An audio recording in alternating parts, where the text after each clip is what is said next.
Welcome to Ask When, everyone. Today I have Damien with me, and Damien wrote a book about SEO. For those of you who just saw it, I spoke French. SEO means search engine optimization, and it gets all the Google juices working. Basically, that's what that means. And so I'm going to let Mr. Damien take it away and explain more about himself and why he wrote the book. Yeah, thanks, Wayne. Good to chat with you. So, SEO, as you said, stands for search engine optimization. The short answer of what that is where you work on your website to show up higher on Google and other search engines, but without paying for ads. So, I started a company called SEO National 14 years ago. I've also been married for 14 years this month and have 3 kids. And SEO has been something that I've been fortunate enough to stick to as a career, and it keeps my interest. So, I'm pretty lucky all around. Well, that is tremendously lucky. What year did you start this? 2007. So here in just a couple months, it'll be, we're about 13 years and 9-ish months into So this. you started this back when Google was a baby. And well, in the middle of A little Google, I bit, should say. yeah. Yeah. It's interesting looking back because when I started focusing on it, because my background before that was web design. So it was, I wouldn't say an easy transition, but I was kind of in a relatively comparable industry.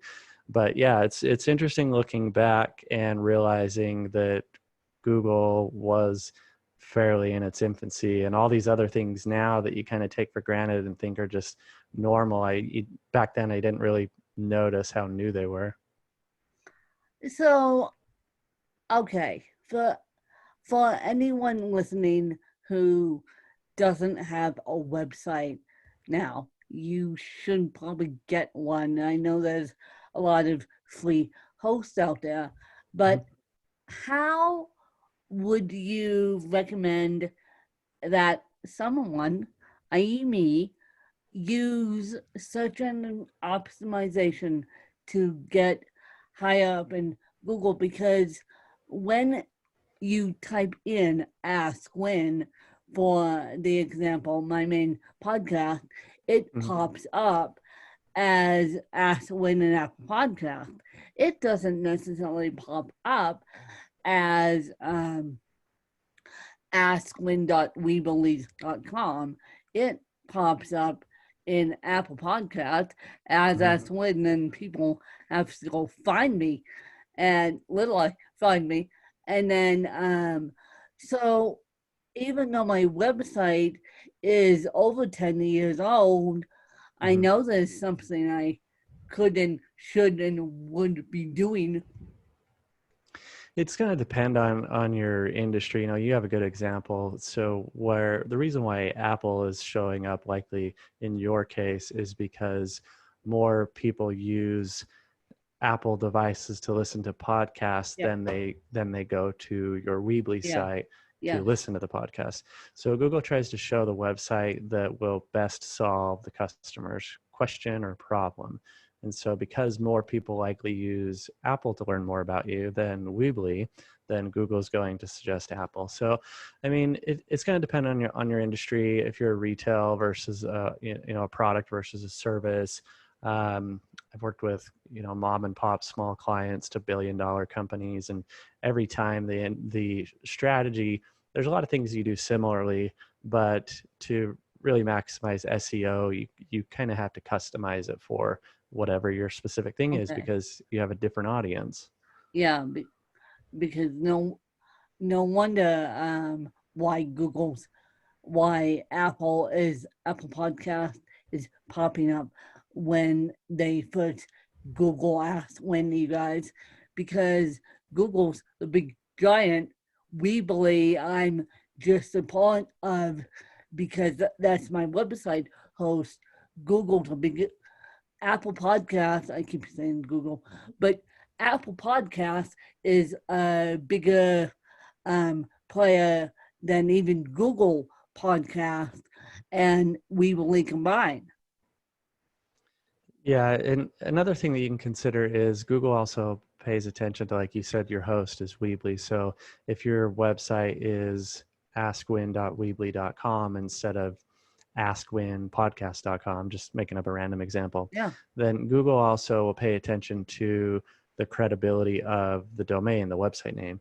And so if you don't own your own name, then you kind of have a lot of other websites that surround your website because there's multiple something.weebly.com. But Yeah. if you own your domain and can stand out a little bit separately from, you know, the generic Weebly, then Google's going to probably give that a little bit more credibility and then maybe show yours a little higher. Well, so far so good. I mean, ask when you type it into Google, it actually shows up, but it Sure. shows up as an Apple podcast, which Yeah. kind of defeats the purpose.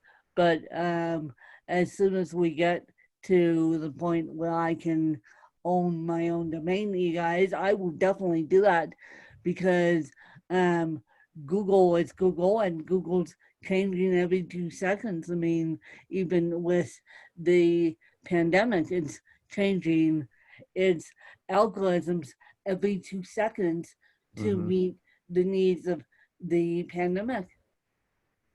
Yeah, people don't realize that the algorithm changes. It literally does change daily. Now it may not be significant. Maybe there's a really massive update every few months, but as far as Google's communicated, they do make pretty regular updates.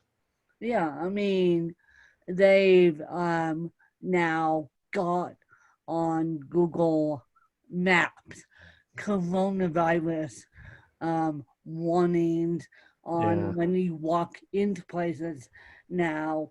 And I noticed on the iPhone last night that they do have a alert that pops up if you get close to someone who has an iPhone with coronavirus. And so Google and Apple are trying to meet the demands of the pandemic as well.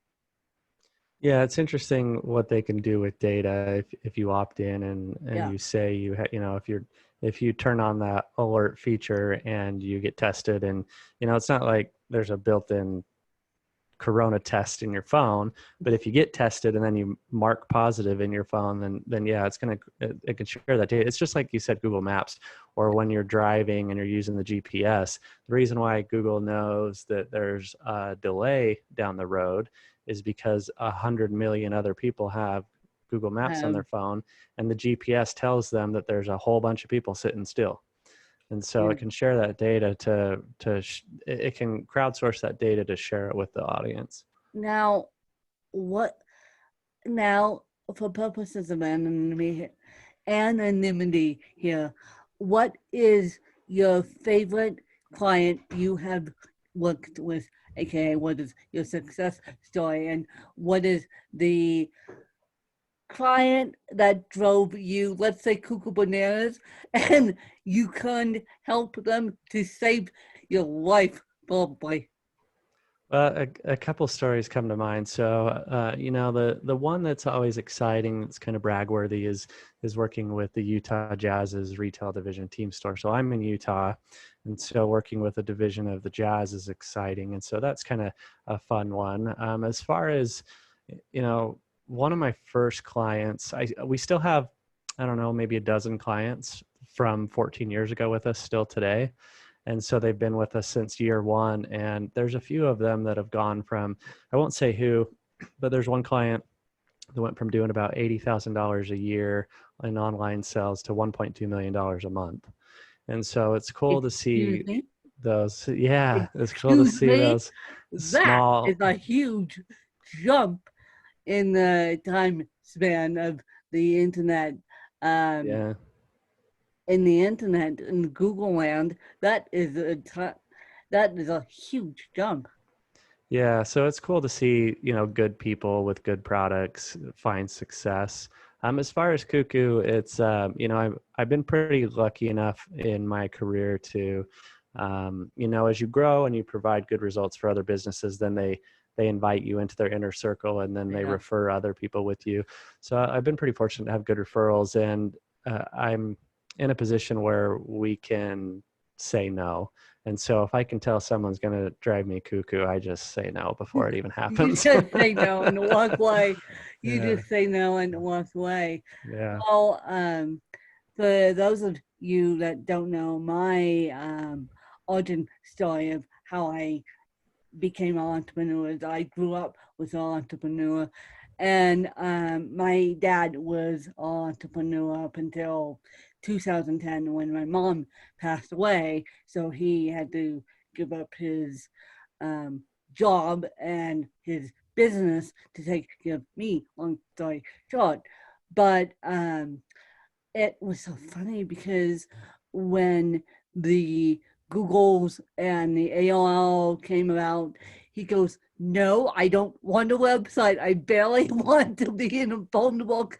I'm like, dude, Yeah.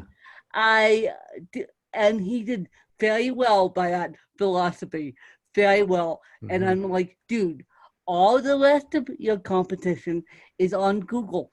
All the rest of your competition is in a phone book.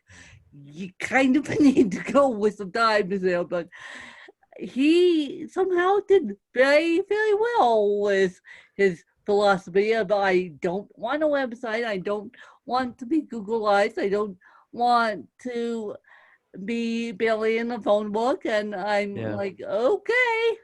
Well, you know what's interesting? I can actually relate to him a little bit. For as much as I, basically make my living on Google, after hours, I want nothing to do with it. I'm a Yeah, very private yeah, person, yeah. and so After the hours, after the yeah, hours, there's no way. And so I'm, but I think it's funny because, and he knew I was a content creator too. He yeah, knew that I created content, and he's like, I love you. I love you as my child. I support what you're doing. I will even listen to your podcast, even though he supported my books more. But I will not support this Google Maps thing. I will not support this Google website thing. And you can do whatever you want. And I'm like, okay, yeah, that it's two separate generations, though. yeah. It's like, no. So, Damien, if you had a favorite book, what is your favorite book? Now it could be business Hmm. or personal. Two that come to mind that had a positive impact on business and also, personal is E-Myth Revisited and 4 Hour Work Week. 4 Hour Work Week, it wasn't revolutionary for me. A lot of people will be familiar with it, and it basically, how to streamline and I don't want to say cut corners, but how to maximize your time. And so what I took away from that book is I already had a couple virtual assistants, but after reading that one, I said, why don't I have more? And so I really grew a lot after that book. And then E-Myth Revisited, I read about the same time. And E-Myth is about having your business dependent on processes instead of employees.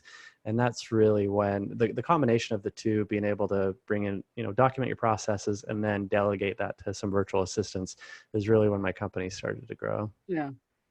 And then, so the 4 hour work week and Emus Revisited are Hmm. both two powerful books.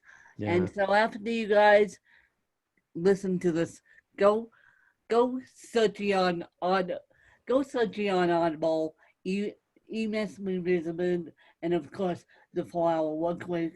And you guys go have fun with those two Yeah. books. And so, Damien, if you had to move and only take 5 things with you, and yes, your family can come, what would they be?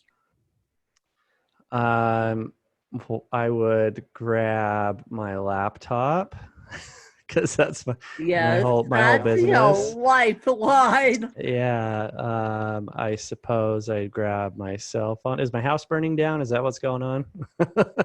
You're no, you're just moving. I'm just moving. I have a fire safe with important documents. I'd probably grab that. Yeah. and I have external hard drive backups that are not that they're That's actually your more lifeline important. as well. Yeah, I mean they're all my pictures, my family. My wife and I, like I Okay, said, we've so been let's together not for a long that's time. not your semi important work. Your semi important It's work all is my pictures. fun. Yeah, I mean, my wife, I stopped counting a while ago, but when I checked maybe 4 or 5 years ago, we had I think 50,000 pictures, and Ay, ay, ay, ay, ay. that's before we That's a had lot. all of our three kids, and so I'd grab that. I think I'm short one or two things. I don't know on the other ones. I think You don't know on the other ones. yeah. Well, as long as you have laptop, the cell phone, and the pictures, you're good to go. And so that is amazing. And if you had to, I'll just so listen. And a lot of people don't know this question because it's brand new to my thing. Um, if you had to change careers, what would you be doing? Would I have the mindset that I have now, or would I have never experienced my current career? Is this You changing would careers probably now? you would probably never had experience your current career. Hmm. That's a tricky one because I've learned a lot about myself and just the way I think about the world through this career.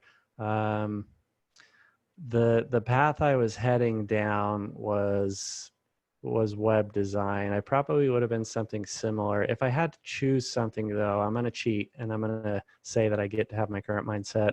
Then Yeah. I'd probably do something that's completely unrelated to technology.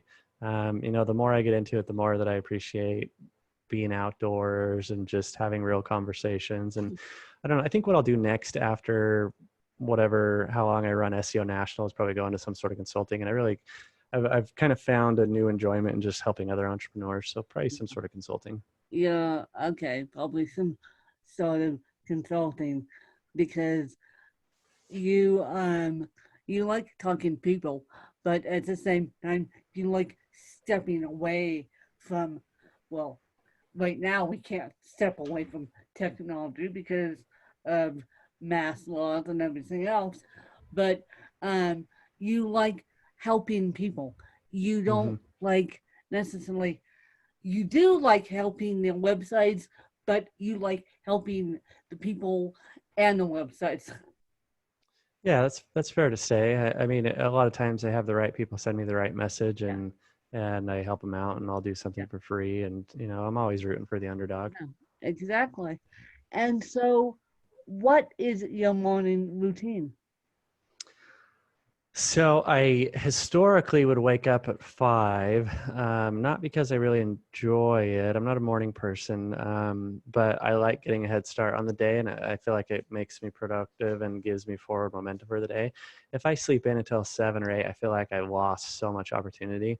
So I've been doing that for probably 12 to 15 years, but my body's telling me to chill out a little bit lately. So I've been doing more like 6 or 6:30 lately. But after that, I'll work until my kids wake up, and then once they wake up, I'll hang out with them for an hour or two, and then after that, they'll either go to school or do some of their at home schooling, depending on their school rotates because of the whole coronavirus thing. So they'll do a day at home and then a day at school. So depending on what day that is, if they're at school, then I'll work until about 5. And then after that, I pretty much stop everything at 5. I'm pretty lucky. And I don't work weekends. I very rarely work, holidays or after hours. And I try to just go into dad mode after 5 o'clock. And let's just say it's beautiful. It's now fall, which is a little bit crazy. Yeah. The leaves are beautiful in Utah, and the leaves in Colorado are beautiful. Yeah. So, Yeah, you have a very similar geography. yes, we We try do. and there's a really cool canyon. What's called Logan Canyon, and for the listeners that might be familiar with northern Utah, There's a place called Bear Lake that you can Okay. drive through, Logan Canyon. That's really pretty in the fall. And then we have a property up there. So we'll kind of cruise up there and hang out on the weekends sometimes. Okay, yeah. Hang out because it's so for those of you guys who are familiar well with I am there's a beautiful path. Well, beautiful path on a good day called Hmm. Independence Path. And man, is it beautiful in the summer? It's even more stunning in the fall. That's Yeah. where a lot of people go to see the leaves change because, like Logan Canyon, um, it's absolutely stunning, and the aspen Hmm. trees are changing in Yeah. the fall. Yes, so Yeah. Yeah. Sounds very similar. yeah, sounds very similar. Well, Damien, where can people find you, and where can people get a hold of you if they want to use you or interview you more about SEO or just see what you have done? Yeah, thanks. So my company name is SEO National, so you can find out more about on SEOnational.com. If you want to read about some of my entrepreneur stories or like Win said, send me a message about podcasting or speaking or something like that. You can just go to my name, damonburton.com. And if you want to learn SEO, I have a book I wrote this year, and you can go to freeseobook.com and get a download on there. And one of the stories you will read on Damon's website, what inspired you, Damon? Because I know it got picked up by the Associated Press Mm. at one point to give back and buy kids lunches. Yeah, so this was let's see, 3 or 4 years ago. So I paid off. I live in in the county where I'm at. They have Title I schools, which Yeah. are where the majority of the students come from, low income housing. Yeah. And so when I grew up, I benefited from free or discounted lunch meals as a kid. And so when I every once in a while, when you give to charity, it's, at least for me, it's kind of a personal thing, and a lot of people will just give to general organizations, which is fine, but for me, I always felt like I wanted to better understand where the money was going and how it was impacting people. And Yeah. so I had kind of sat on an idea for a while trying to figure out what felt right. And so I ended up having an assistant call all the schools in the county and ask how much lunch debt was past due, and so she totaled it all up, and I think it was around $2,000. And so I just called the county and just paid the $2,000. And Oh, that makes me so happy as a retired educator. I'm like, good humans still out there. And now, granted, this was when the kids were still in school before the pandemic, you guys, but always look and see who's in your backyard and needs help. And if you can, do it because it makes for a great human and it makes for happy people on the other side. yeah, one of the more interesting experiences from that was, as you said, the Associated Press picked it up, and so I had a lot of people. It got a lot of coverage, which was interesting. But what I appreciated the most was the private messages. I get a lot of messages from people saying, they too benefited from things like that, and so they were appreciative of the gesture. But then there was a lot of other people that I wasn't expecting, where they said, kind of like you just started to say, look who's in your backyard. And a lot of other people would message me and say, I would have never thought about this, and that made me think about that I need to look for those things that I don't think about, and it inspired me to think outside of the box. And so it was cool to get those messages of people saying it's opened up other thought processes and where I can go and what I can do in life. It's so funny because um, people think of these national organizations, let's say Google does something. Google does a national charity. They put it on Google. Everyone donates, but yet people forget to think in their own backyards. Hmm. Yeah, and then the other thing is that a lot of the charities, even though they're nonprofit, there's still a salary, there's still expenses, and so every charity is different. Some are super kind, and everybody works on donations. They give away 100% of the proceeds, but then a lot of other charities, like 90% goes to staffing and expenses, and only 10% goes to the actual charity. So that's why I always felt more interested in finding something that I could make a direct personal impact on. Yes. And so, as we wrap this interview up, do you have any questions for me? Um, so I know your origin story, and as you shared it before, but I'd be curious, what's your favorite part of podcasting? What's kind of stood out the most as you've been doing it? My favorite part of podcasting is I've done over 13,000 interviews, and I'm learning something new every single day about Hmm. SEO, about fitness, about Yeah. authoring books, about the list goes on and on. But without this podcast, I wouldn't be speaking to you, speaking to anyone. I would just be a knowing, little unknown book author now, but because of my national reach and because of my international reach, I love every minute of it because I am fortunate enough that I get to do this until the day I can't do it anymore, which means the my cerebral palsy's gotten the best of me. But until then, I get to do what I love. Yeah.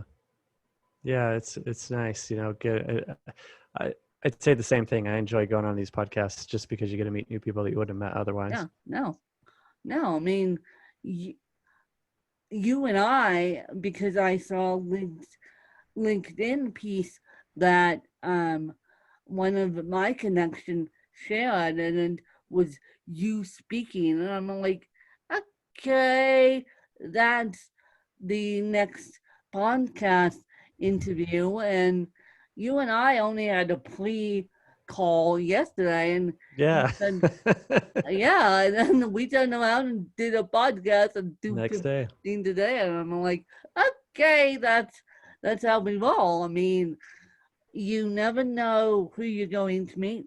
You never know who you're going to impact. So as I said to you guys, look up Damon's work and use him for your SEO work, please, because um, and of course get his book. It's it's a book on Amazon, Damien.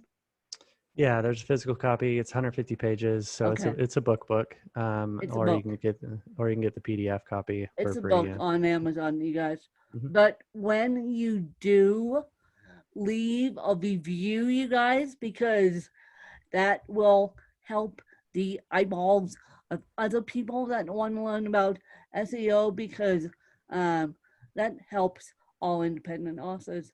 And so I appreciate you guys tuning in and listening. And I hope we didn't put you to sleep with the words SEO, search engine optimization. You certainly didn't me, but that's just me because I'm fascinated by technology. But I will see you guys next week, and we'll have another fascinating episode of Ask Win. Thanks, you guys. Bye, you guys.